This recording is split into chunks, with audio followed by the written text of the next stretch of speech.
കമാൻഡമുഖം sluice slab beam തകർന്നത് പരിഹരിക്കാൻ അടിയന്തര തീരുമാനമായി. ഇതിനായി ഫണ്ട് കണ്ടെത്തി.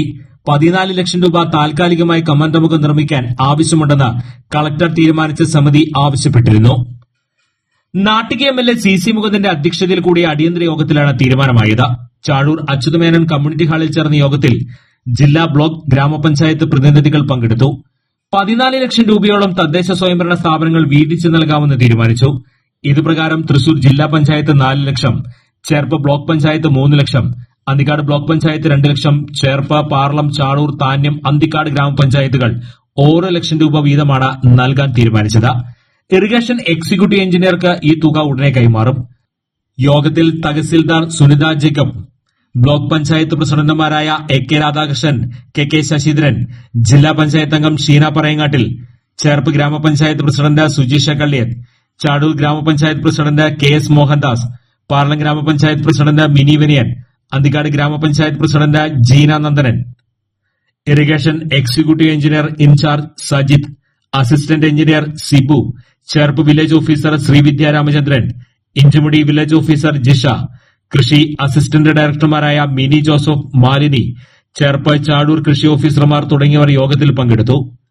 2022-23 വർഷത്തിൽ നാട്ടിക നിയോജകമണ്ഡലം MLA ആസ്തി വികസന ഫണ്ടിൽ നിന്നും കരുവന്നൂർ പുഴ കമന്റമുഖത്തും ചിറക്കൽ തോടിൽ പടൂക്കടവിലും FRP ഷട്ടർ സ്ഥാപിക്കുന്നതിനായി 46 ലക്ഷം രൂപ അനുവദിച്ച് ഭരണാനുമതിയായതായും ഈ പ്രവൃത്തി വേഗത്തിൽ പൂർത്തീകരിക്കണമെന്നും ഇറിഗേഷൻ ഉദ്യോഗസ്ഥർക്ക് MLA നിർദ്ദേശം നൽകി.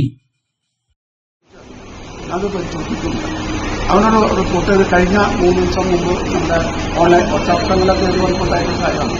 അപ്പോൾ ഞാൻ പരിശോധിച്ചപ്പോൾ നമ്മുടെ പണി നമ്മൾ ഈ വർഷത്തിനുള്ളിൽ കഴിഞ്ഞ 22-23 വർഷങ്ങളിലുണ്ടായ ബഡ്ജറ്റിൽ നിന്നും സംഖ്യ, ആ സംഖ്യ അതുകൂടി ഉപയോഗിക്കണം.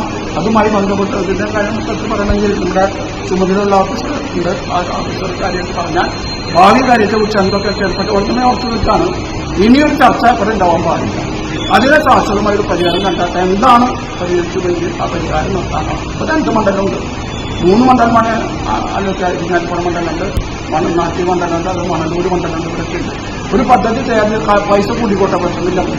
എല്ലാവർക്കും എന്തെല്ലാം കടകളാണോ ഉള്ളത്, ആ കടകൾ തുറക്കുന്നതിനോ ചേച്ചികളാണോ തുറക്കുന്നതിനോ മനസ്സിലിരിക്കുക.